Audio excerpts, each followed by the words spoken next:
Then we got workforce shortage. That's another issue that we're facing. Baby boomers are retiring, so they're leaving the workforce and they're going to need care. So like it's like they're switching roles, and we got to have people to replace them. Because if we don't, we're all in trouble. We're in big trouble. Here's a statistic from the Department of Labor: 44.1% of the current U.S. doctors are over the age of 55. Oof. All right. Now, here's the thing. A lot of I've known, well, the doctors that I know, a lot of them practice until they're like, maybe in their 70s or longer, or maybe even more, depending on like how stressful the work is and what kind of like skills it requires. But that is a lot of physicians, y'all. That's almost half of them. What happens if they hit their retirement age and like right behind each other, and we still got more patients who need care? What is going to happen? And then add a pandemic on top of that. Oh, can y'all imagine what our healthcare systems will look like? So that's the issue that we got to be cognizant of and be working to try to fix before it breaks our entire system.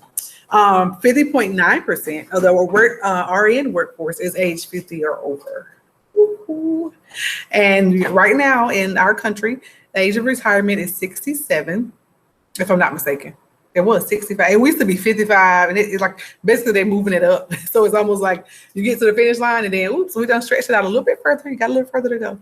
And I always joke with my kids, and I tell them by the time you get ready to retire, you're gonna have to be 90 or something before you can get Social Security benefits. So you guys make sure you got a career where you can be saving and investing, and you can retire when you get ready to retire instead of having to wait till you're almost not alive anymore. Anyways, all right.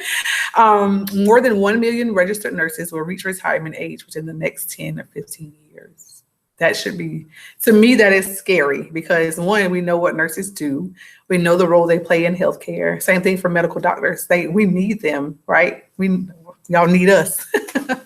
And so if they're all retiring and we don't have people to replace those roles, what are we going to do? Oh my gosh, that's scary.